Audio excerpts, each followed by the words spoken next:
읽었던 이 본문 가지고 성전을 건축하라는 제목으로 말씀을 전하겠습니다. 오늘 본문 보시면 유다와 예루살렘이 멸망하고 하나님의 성전이 불타버립니다. 본문에는 간단하게 나오지만 바벨론이 세 차례에 걸쳐서 예루살렘 침략하고, 그리고 마지막에는 거의 한 3년 정도 예루살렘을 포위하고 있으면서 결국 이제 멸망시켰어요. 우리가 이 본문 읽으면 우리가 어제까지는 요시야 이야기 읽었거든요.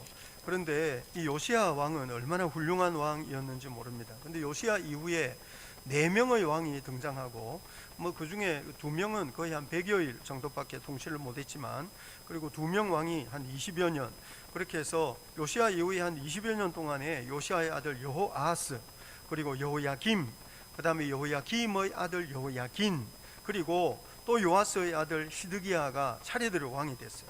그런데 이 4명 왕이요, 어느 누구 하나님 앞에 제대로 바르게 행하는 왕이 없었습니다. 나라가 너무 연약해져 가지고요, 사실 갈그미스 전투에서 패배하고 돌아오는 애굽 왕이 여호아하스를 잡아가요. 그리고 오늘 36장 3절을 보면 은 100달란트와 금 1달란트를 벌금으로 내게 하는데요, 요 정도밖에 뺏어갈 게 없는 거예요. 나라가 너무 무너지고 망해가지고 뭐 이렇게 빼앗아 가려고 그래도 빼앗아갈 게 없을 정도로 연약해졌습니다. 저항할 힘이 없었어요. 그래가지고 애굽이나 바벨론이요, 자기 입맛대로 왕을 세우고 왕을 잡아가고 이렇게 하는데요, 이 하나같이 다 악한 왕이어가지고 도저히 버텨낼 수가 없는 거예요. 그런데 이 사람들이요, 보면 다 요시야의 아들들이에요. 요시야의 후손들인 거죠. 요시야는 얼마나 훌륭한 하나님의 사람인지 모릅니다. 그런데 요시야의 아들들은 그렇지 않았어요. 아버지처럼 믿음으로 살지 않았던 거죠. 하나님에 대한 관심조차 없었어요. 여러분, 이것이 얼마나 참 중요한 기도 제목일지 모르겠습니다. 우리가 이제 믿음의 세대라면 하나님, 우리 자녀들이 믿음의 사람 되게 해주세요, 이렇게 기도해야 됩니다. 그리고 우리가 믿음을 이어받는 입장이라면 여러분, 우리가 믿음의 대를 잘 이어가도록 조심해야 됩니다. 우리 선배 어른들이 어떻게 주님을 사랑하며 섬겼든지 하는 것을 깊이 생각하면서 믿음의 길을 계속 이어받아 갈 수 있도록 해야 됩니다. 근데 요시야의 아들들은요, 전혀 기대에 미치지 못했어요.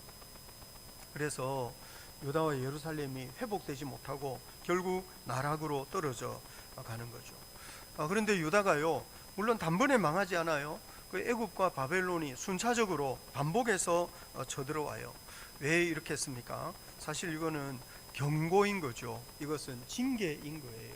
그래서 하나님께서 계속 경고하시고 계속 징계하시는데도 이 사람들이 깨닫지 못해요.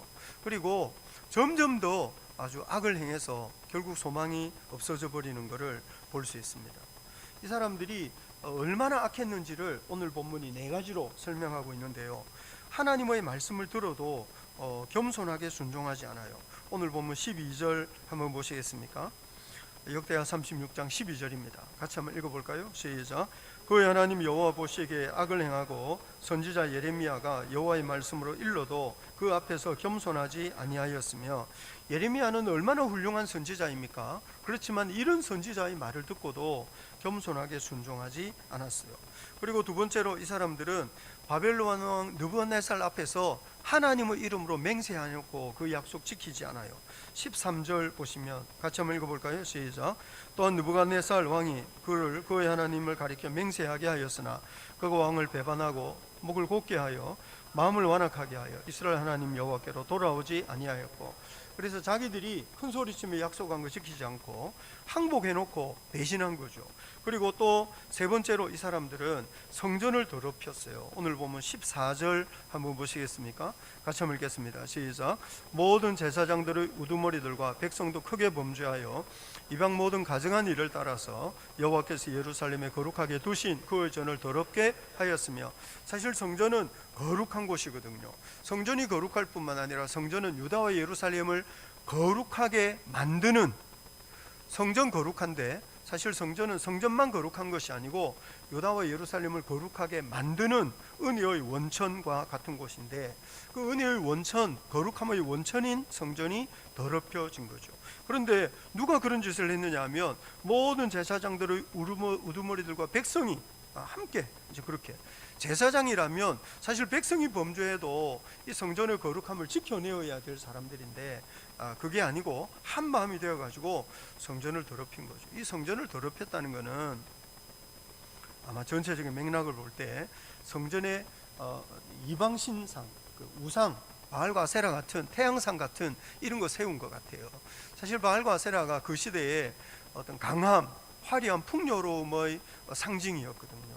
이 사람들이 그 강하고 화려하고 풍요로운 삶을 더 좋아해가지고 하나님의 법을 어긴 것을 말하는 것 같습니다.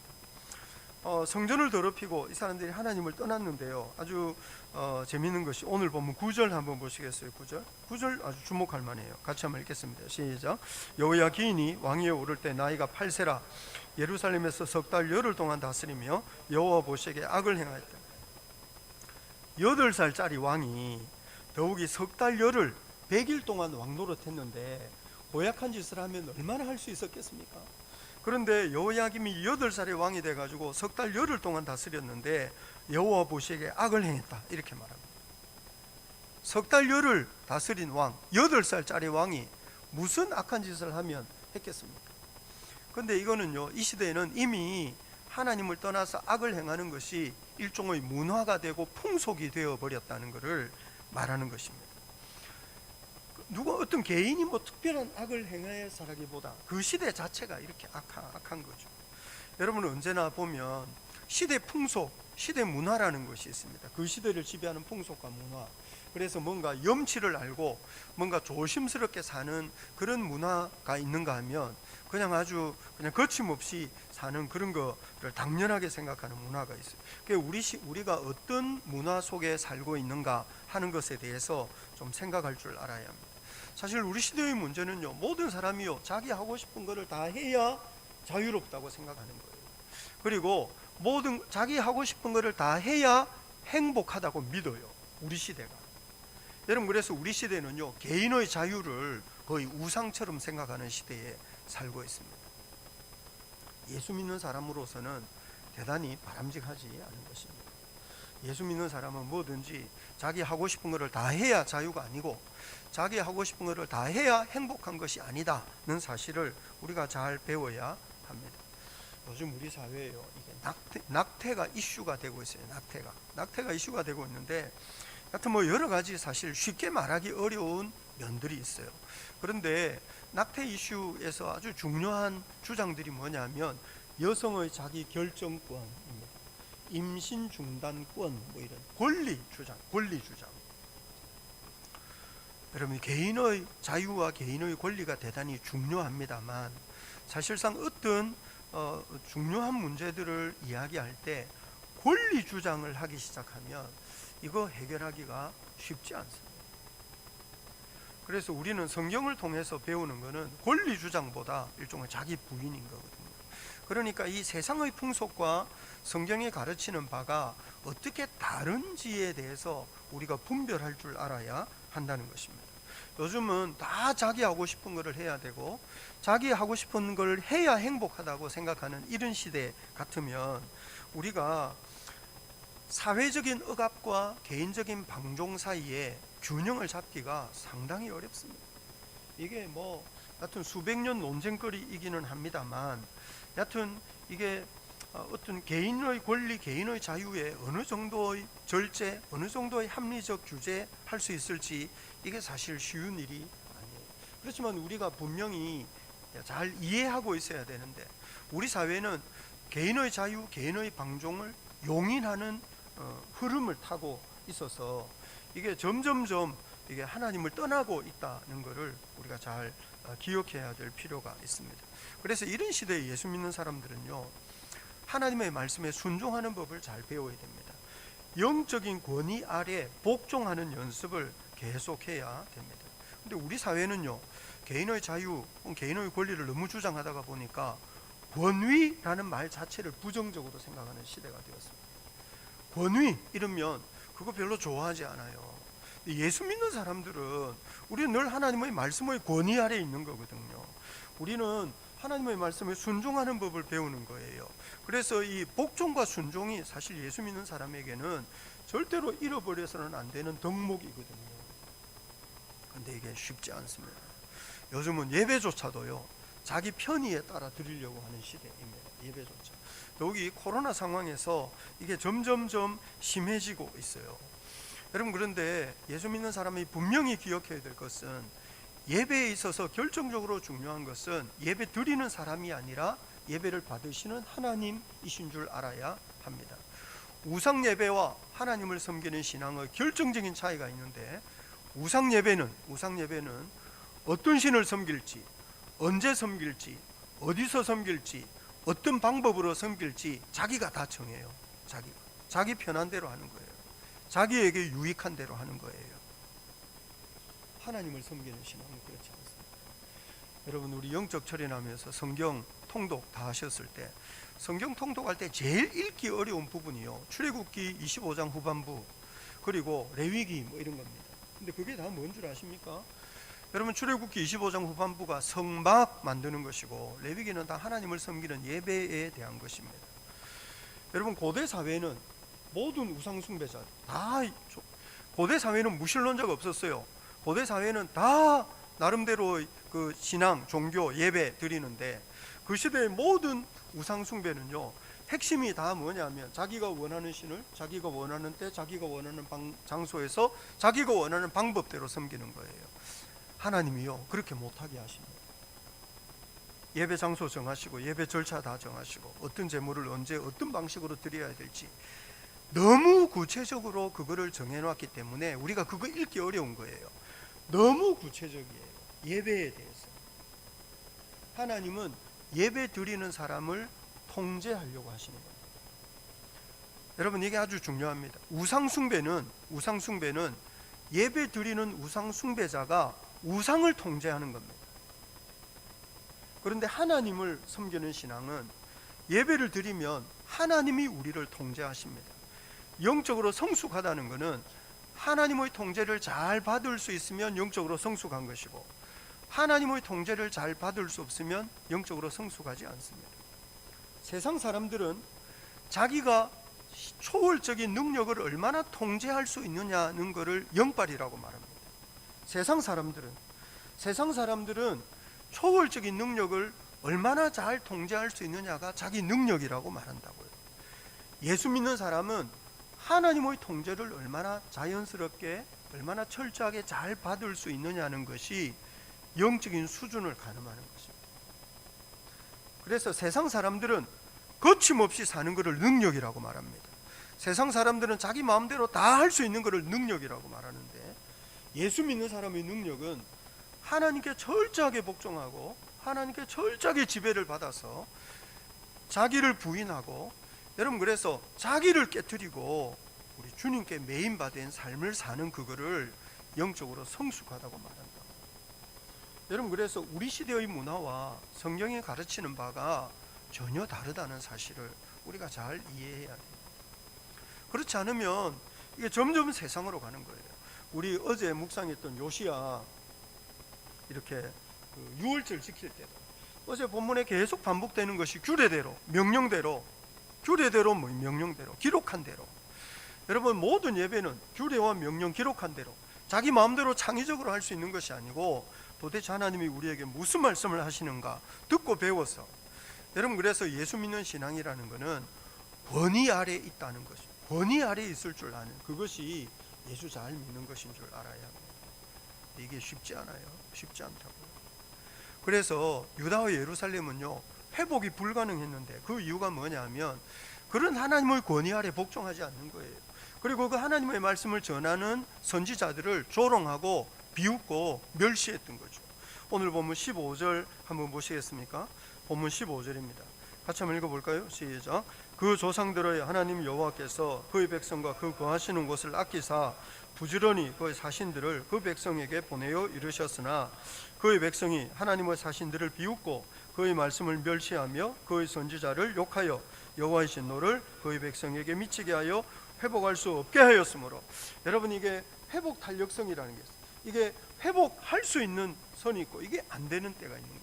이게 회복 불가능해졌어요. 이유가 뭐냐면 불순종이 아니고, 불순종했을 때 깨우치고 책망하면 돌이키면 되는 거거든요. 근데 이 사람들은 오히려 깨우치는 그 선지자들을 비웃은 거예요. 그리고 하나님 그 말씀을 멸시한 거죠. 세상 물정 모르는 소리다, 그렇게 말했을지도 모르겠어요. 선지자들을 아주 모욕했어요. 여러분, 이 사람들이 하나님의 말씀을 멸시하고 순종하지 않을 뿐만 아니라 그 말씀을 전하는 이 영적인 권위를 가지고 온 그 하나님의 사신들을 비웃고 모욕하니 이 사람들은 더 이상 회복할 가능성이 없어진 거예요. 여러분, 우리가 언제든지 권위 아래, 영적인 권위 아래 살아가는 성도들이 될 수 있기를 바랍니다. 하나님의 말씀을 잘 듣고 그 권위에 순복하는 삶을 사는 것이 얼마나 중요한지 몰라요. 이 사람들이 하나님의 말씀을 멸시하다가 보니까요, 결국에는 세상의 노예가 되는 거예요. 다 무너져요. 오늘 보면 17절 한번 보시겠습니까? 오늘 보면 17절입니다. 같이 한번 읽어볼까요? 시작. 하나님이 갈대아 왕의 손에 그들을 다 넘기심에 그가 와서 그들의 성전에서 칼로 청년들을 죽이며 청년 남녀와 노인과 병약한 사람을 긍휼히 여기지 아니하였어요. 이방인들은요, 예루살렘을 긍휼히 여기지 않았어요. 그런데 오늘 보면 15절, 조금 전에 읽었던 말씀 15절 앞부분에 보시면 그 조상들의 하나님 여호와께서 그의 백성과 그 거하시는 곳을 아끼사. 하나님은 예루살렘을 아끼는데요, 이방인들은 예루살렘을 아끼지 않아요. 여러분, 이게 얼마나 아이러니한 일입니까? 예루살렘 사람들은요, 자기들을 아끼는 하나님을 좋아하지 않았어요. 오히려 이방인을 더 좋아하고 이방 문화를 더 좋아했어요.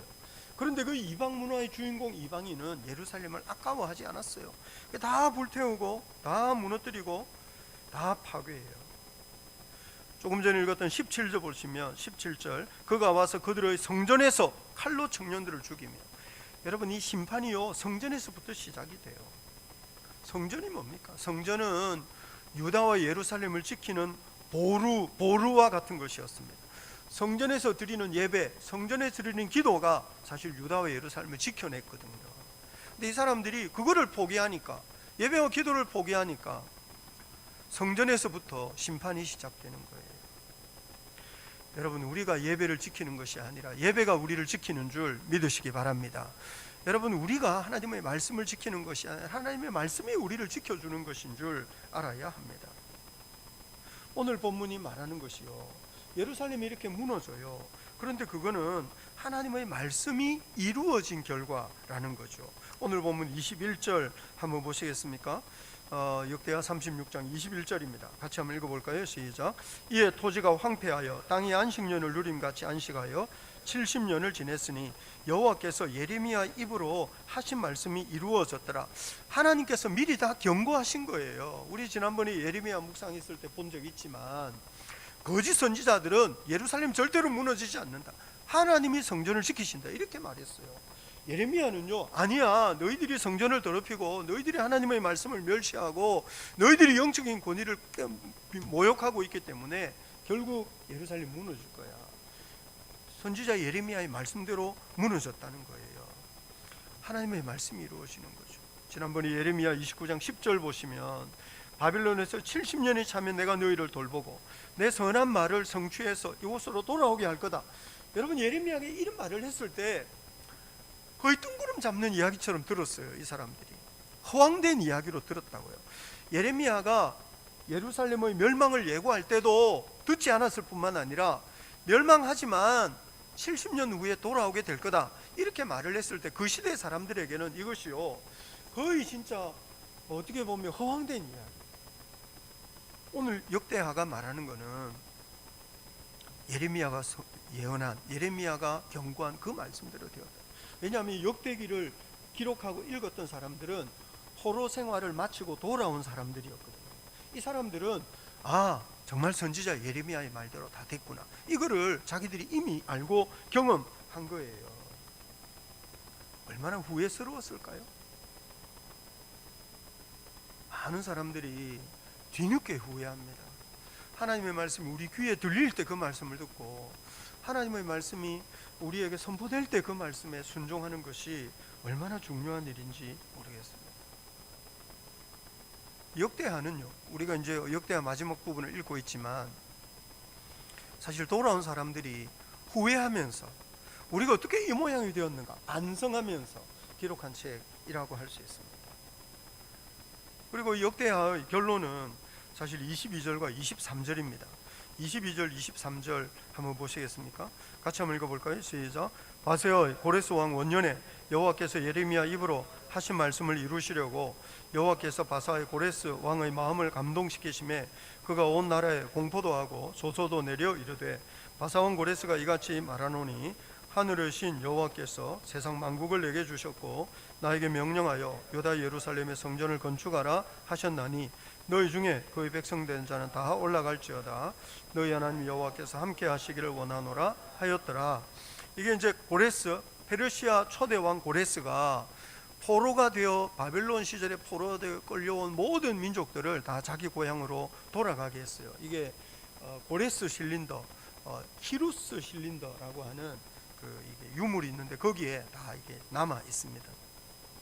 그런데 오늘 본문이 말하는 것은 그거는 선지자 예레미야 입으로 하나님이 미리 선포하셨던 말씀을 이루신 거다 이렇게 말씀하시면서 오늘 역대하의 마지막 이 말씀은 성전을 건축하라. 이 역대하를 읽는 사람들에게 성전을 건축하라고 하는 그런 사명을 부여하고 있어요. 사실 역대기 전체의 핵심이 성전 건축과 예배에 대한 거거든요. 역대상에서 다윗이 성전 건축 준비를 다 해요. 그리고 솔로몬과 백성의 지도자들에게 성전 건축해라 이렇게 유언하고 죽죠. 그리고 우리 역대하를 지금까지 계속 묵상했습니다만 역대하에서 솔로몬이 왕이 되고 이제 성전 건축을 하는 거예요. 그리고 성전 건축하고 아주 역대하 6장에서 감동적인 봉헌 기도하고 아마 하나님께서 영광 가운데 임재하시고 뭐 이러면서 성전이 건축이 되죠. 근데 그 역대하 이후 이제 성전 건축한 뒤에는 솔로몬이 건축한 성전이 계속 더럽혀지고 계속 허물어지고 무너지고, 그런데 그 중에서 정말 요아스라든지 히스기야라든지 요시야라든지 정말 주님을 사랑하는 왕들이 일어나 가지고 성전을 고치고 수리하고 뭐 회복하고 이렇게 하지만 역부족. 그래가지고 결국 오늘 본문은 그 성전이 다 불타고 무너져 내렸다는 거예요. 성전이 다 불타고 무너져 내렸는데 그러면 이제 어떻게 할 거냐? 역대하는 성전을 건축하라 이렇게 명령하는 거죠.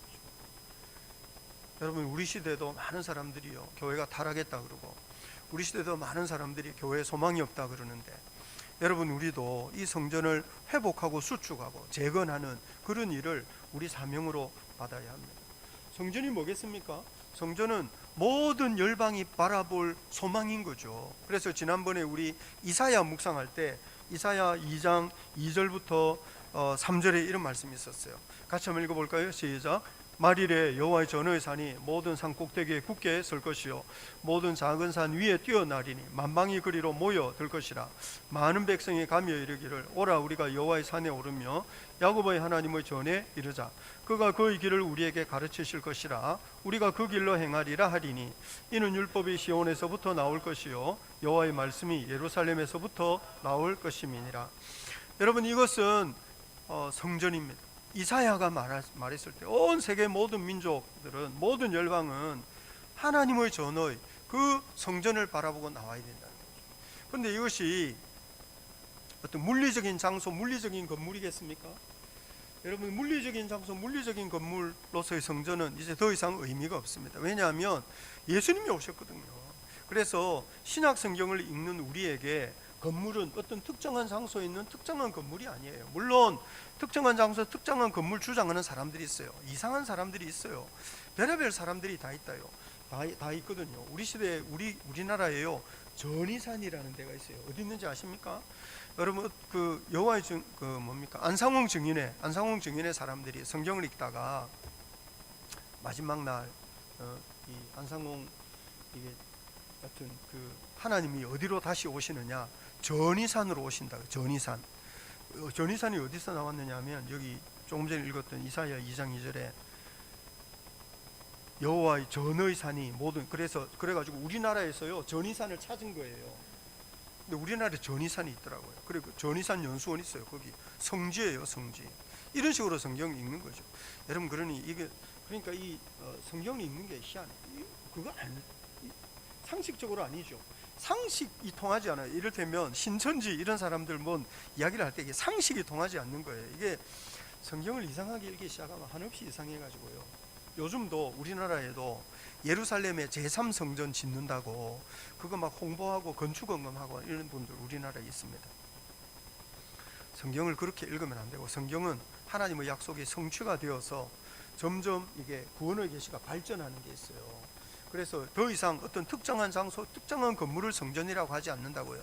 옛날 어른들은 예배당이라고 그랬지 성전이라고 하지 않았어요. 우리나라에서 건물을 성전이라고 한 거는 1970년대 후에나 그렇게 됐어요. 우리나라에서도요, 이거 건물을 짓는데 자꾸 건물에 의미를 부여하려다 보니까 예배당을 성전이라고 부르기 시작했지, 옛날 우리 어른들은 다 예배당 그랬다고요. 건물이 성전이 아니에요. 예수 믿는 사람들에게, 신약 성경을 읽는 우리에게 예수님이 죽으셨다가 부활하셔서 우리를 구원하신 그 은혜를 힘입어서 예수 믿는 우리에게 성전은 4가지 있습니다. 몇 가지 있다고요? 4가지. 첫 번째 성전은 예수님이 성전이에요. 예수님이 임마누엘, 예수님이 우리 가운데 계신 성전. 두 번째 성전은 예수 믿는 사람의 몸, 우리 개개인이 성전이에요. 그 다음에 또 한 가지 성전은 교회 공동체가 성전이고, 그리고 마지막 성전은 예수님 다시 오시는 날 드러날 새 예루살렘이 성전이에요. 교회가 점점 자라나서 새 예루살렘이 되는 거예요. 여러분, 그래서 신약 성경에서 성전은 그 4가지. 첫 번째 성전은 예수님. 여러분, 오늘 본문에 아주 중요한 게 있는데요. 그게 뭐냐면, 여러분요, 거기 봅시다. 역대하 36장 9절. 역대하 36장 9절 아까 읽었죠. 여호야긴이 나이 8세 예루살렘 석 달 열흘 동안 다스렸는데요. 10절 보시면 10절 같이 한번 읽어볼까요? 시작. 그 해에 느부갓네살 왕이 사람을 보내어 여호야긴을 바벨론, 그 여호야긴이요 8살짜리 왕이 100일 다스리다가 바벨론 잡혀갔어요. 그런데 이 사람이 8살짜리가 잡혀갔는데요. 열왕기하 성경 한번 보시겠습니까? 열왕기하 25장 27절부터 30절입니다. 성경 한번 보시겠습니까? 열왕기하 25장 27절부터 30절입니다. 성경 한번 보셔야 되겠습니다. 열왕기하 25장 27절부터 30절. 자, 같이 한번 읽어볼까요? 시작. 유다의 왕, 열왕기하 25장 27절부터 30절. 시작. 유다의 왕 여호야긴이 사로잡혀 간 지 37년, 곧 바벨론 왕 에월 무로닥이 즉위한 원년 12월 그달 27일에 유다 왕 여호야긴을 옥에서 내놓아 그 머리를 들게 하고 그에게 좋게 말하고 그의 지위를 바벨론에 그와 함께 있는 모든 왕의 지위보다 높이고 그 죄수의 의복을 벗게 하고 그 일평생에 항상 왕의 앞에서 양식을 먹게 하였고 그가 쓸 것은 날마다 왕에게서 받는 양이 있어서 종신도로 끊이지 아니하였더라. 여호야긴이 잡혀가가지고요 37년 동안 감옥에 있었어요. 그리고 37년이 지난 뒤에 석방이 됐어요. 아마 바벨론 내에서 다니엘을 비롯한 여러 사람들의 영향력이 커져서 그랬을 수도 있어요. 근데 여하튼 중요한 거는요, 여호야긴이 8살짜리가 잡혀갔는데요 죽지 않았어요. 그리고 바벨론에서 잘 살았어요. 마태복음 한번 보시겠습니까? 마태복음 1장 12절입니다. 마태복음 1장 12절입니다. 성경 한번 찾아보시겠습니까? 마태복음 1장 12절. 같이 한번 읽어볼까요? 시작. 바벨론으로 사로잡혀간 후에 여고냐는 스알디엘을 낳고 스알디엘은 스룹바벨을 낳고. 이 여고냐가 여호야긴이에요. 여호야긴은 이름이 여고니아라도 나오고 여고냐라고도 나오는데 이 여고냐가 8살짜리 여호야긴이라고요. 여호야긴의 후손 중에 스룹바벨이 있는데 스룹바벨이 누굽니까? 스룹바벨은 70년 포로 생활 뒤에 첫 번째 귀환하는 사람들을 이끌고 돌아왔던 페르시아 총독입니다. 그리고 중요한 거는요, 이 스룹바벨, 그러니까 이 여고냐와 스룹바벨을 통해서 다윗 왕의 후손들이 다윗 왕의 그 족보가 유지가 되는 거예요. 그러면서 그 가운데서 예수님이 나시는 거죠. 그러니까 요컨대 예루살렘 무너질 때 하나님은 다윗의 등불을 끄지 않으시고 다윗의 후손들을 지켜내시면서 구원의 역사를 이루신 거예요. 하나님이 살아계신 줄 믿으시기 바랍니다. 하나님은 사람이 상상할 수 없는 방식으로 일하시는 분이에요. 8살짜리 왕이 바벨론의 포로가 돼 끌려갈 때 그 8살짜리를 통해서 다윗 왕의 후손들이 이어지리라고 누가 생각했겠으며, 여러분 그 가운데서 어떻게 예수님이 나실 것을 누가 상상이나 했겠습니까? 그렇지만 하나님이 지켜내시는 거예요. 하나님이 일하시는 거죠. 그래서 그 예수님이 이 다윗 왕의 후손으로 이 땅에 오셔가지고 구원의 역사를 이루시는 거예요. 그런 예수님이 첫 번째 성전, 두 번째 성전은 우리 몸이 성전이라고요. 여러분, 그래서 이 시대에 우리가 성전을 건축하고 혹은 성전을 수복하고 회복하고 성전이 더럽혀진다 그럴 때, 여러분 다른 건물이 아니고 성전된 하나님의 성령이 거하시는 성전으로 우리 자신이 어떻게 하나님 앞에 거룩하고 경건한 모습으로 설 것인지에 대해서 생각해야 합니다. 지난번에 베드로전서 묵상할 때 베드로전서 2장 4절 5절에 이런 말씀이 있었어요. 같이 한번 읽어볼까요? 시작. 사람에게는 버림바가 되었으나 하나님께는 택하심을 입은 보배로운 산돌이신 예수께 나아가 너희도 산돌같이 신령한 집으로 세워지고 예수 그리스도로 말미암아 하나님이 기쁘게 받으실 신령한 제사를 드릴 거룩한 제사장이 될지니라. 돌로 건물 지었는데 옛날에는 예수님이 살아있는 돌이라는 거죠. 그리고 우리도 예수님처럼 살아있는 돌이고 예수님이 성전인 것처럼 우리도 신령한 집으로 세워져야 될 것이 아니냐. 그러니 너희 정신 똑바로 차리고 예수 그리스도로 말미암아, 예수님이 우리를 구원하셔서 예수님 우리를 하나님의 자녀 삼아 주셨는데 하나님이 기쁘게 받으실 신령한 제사를 드릴 거룩한 제사장이 되어야 하지 않겠느냐. 우리에게 말씀하십니다. 하나님이 기쁘게 받으실 신령한 제사를 드려야 할 사람이 세상의 욕망에 매여가지고 화려미나 풍요로움을 위해서 수단과 방법을 가리지 않고 자기 건강이 최고인 줄 알고, 여러분 자기 기분이, 자기 어떤 이 감정이 최고인 줄 알고 늘 자기 중심으로 살아가면 그거는 성전을 더럽히는 거예요. 여러분, 성전에 이방신상이 서 있었는데 그거는 우리가 절집에 가서 부처님 앞에 절을 해서 이 우상 숭배자가 되는 것이 아니고, 여러분 그 바알과 세라는 욕망의 화신인 거예요. 자기 욕망을 채우기 위해서, 자기 소원을 이루기 위해서 수단과 방법을 가리지 않는 거 다 우상 숭배자예요. 욕망에 매여 사는 거죠. 욕망이 죄가 아니지만 하나님이 우리에게 주신 이 어떤 욕심, 어떤 욕망, 이건 죄는 아니에요. 그렇지만 그것이 지나쳐 가지고 여러분이 자기 행복이 최고인 줄 알고 자기 자유가 최고인 줄 알고, 그리고 하나님의 말씀에 순종할 줄도 모르고 여러분 하나님의 뜻을 이루는 일에 헌신할 줄도 모르면 여러분 그것은 성전을 더럽히는 거예요. 오늘날 많은 사람들이 자기 인생이 자기 건 줄 압니다. 여러분, 우리 인생이 어떻게 우리 것입니까? 우리 인생이 우리 주님 것인 줄 믿으시기 바랍니다. 우리 삶이 주님 것. 내 인생이 내 거다. 세상이 우리 거짓말하는 겁니다. 속은 겁니다. 인생 뭐 별 거 있나? 즐겁고 행복하게 살면 되지. 그거 세상이 우리에게 거짓말, 우리를 속은 겁니다. 여러분, 우리 삶의 가장 중요한 것은 어떻게 주님의 뜻을 이루며 어떻게 주님께 영광 올려드리며 어떻게 주님 주신 사명에 응답하며 세상에 복이 될 거냐, 세상에 복이 되는 인생을 어떻게 우리가 살아낼 거냐. 여러분, 우리가 그거를 고민하면서 정말 우리 몸을, 우리 인생을 하나님이 기쁘게 받으실 신령한 제물로 하나님께 드리는 그런 제사장, 그런 예배자가 되어야 할 것이 아니냐. 여러분, 그런 의미에서 자기 인생을 자기 거라고 생각하고 자기 행복을 위하여 달려가는 사람은 여러분 그 성전 수리해야 되는 겁니다. 성전을 다시 회복해야 될 필요가 있습니다. 무너진 성전인 거죠. 오늘날 교회가 타락했다고 말을 하지만 사실상 교회도요, 이게 지어져 가야 될 성전인 거예요. 이게 교회가 점점 지어져 가서 결국 새 예루살렘이 되는 거거든요. 에베소서 2장 20절로 22절에 이런 말씀이 있어요. 같이 한번 읽어볼까요? 시작. 너희는 사도들과 선지자들의 터 위에 세우심을 입은 자라. 그리스도 예수께서 친히 모퉁이 돌이 되셨느니라. 그 안에서 건물마다 서로 연결하여 주 안에서 성전이 되어가고 너희도 성령 안에서 하나님이 거하실 처소가 되기 위하여 그리스도 예수 안에서 함께 지어져 가느니라. 되어가고 되기 위하여 완성을 향해서 달려가고 있는 거예요.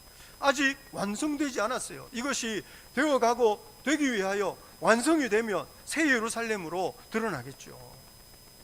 여러분, 그런데 그 과정에서 우리는 건물마다 서로 연결되어야 될 필요가 있고, 우리는 함께 지어져 가기 때문에 여러분, 우리가 더 긴밀하게 이어져야 될 필요가 있어요. 여러분, 교회는 연결되어 가고 이어져서 함께 자라간다는 사실을 우리가 잘 기억해야 됩니다. 요즘 사회적 거리두기, 제가 늘 말씀드리는데, 물리적 거리두지만 사회적 거리는 더 도통해야 되고, 예수 믿는 사람이 함께 얼굴 대할 수 없고 만날 수 없지만 예수 믿는 사람과의 관계는 더 돈독해져야 될 필요가 있어요. 왜냐하면 우리는 서로 연결되면서 성전이 되는 거거든요. 여러분, 그래서 우리 시대에 더 연결되어야 될 필요가 있어요. 마음과 마음이 연결이 되고 사람과 사람이 이어지고, 여러분, 사랑 안에서 하나 되는 것이, 이것이 얼마나 중요한 일이겠습니까? 여러분, 그래서 교회 안에서 연결망을 또 도탁게 해야 됩니다. 이제 연말이 한 열흘 남고 이제 곧 성탄절인데, 여러분, 우리 주변에 같이 신앙생활하는 믿음의 동력자들이 어떤 처지에 놓여 있는지 한번 연락도 좀 해보시고, 잘 사는지 한번 알아도 보시고, 구역 식구들 전화도 좀 해보시고, 그리고 교회에서 만나서 얼굴이 가물가물한 사람 좀 찾아도 보시고, 그렇게 하세요. 전화도 한번 해보시고, 영상통화도 해보시고, 선물도 좀 주시고, 요즘은 성당 카드 잘 안 하는데 뭐 카톡으로라도 문자라도 좀 보내시고, 요즘 카톡 보니까요, 선물 주고받기 엄청 쉽더라고요.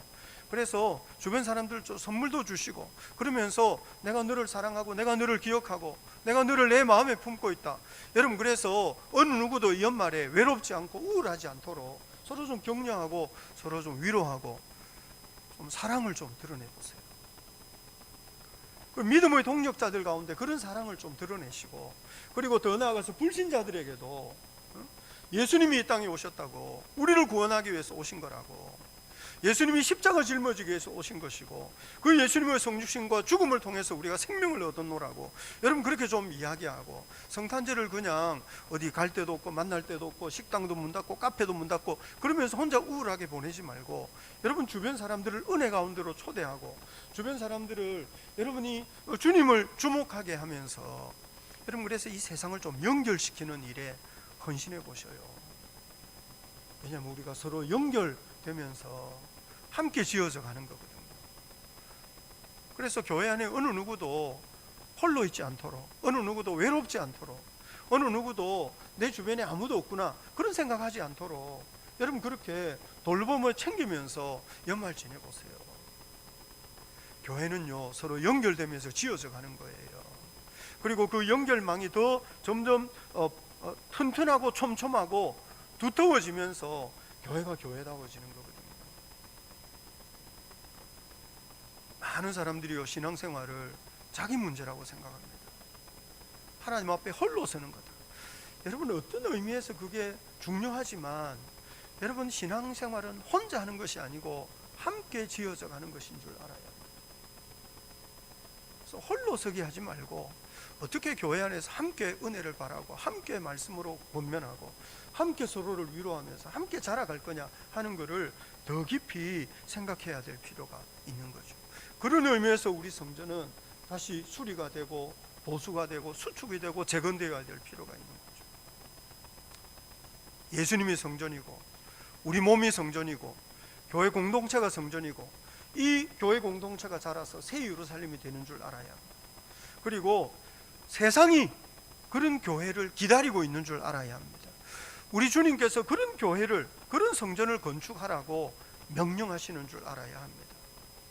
여러분, 우리가 세상 가운데서 모든 열방의 소망이 될 수 있는 거룩한 성전을 수축해내는 저와 여러분 될 수 있기를 우리 주님 이름으로 축복합니다. 아멘, 아멘.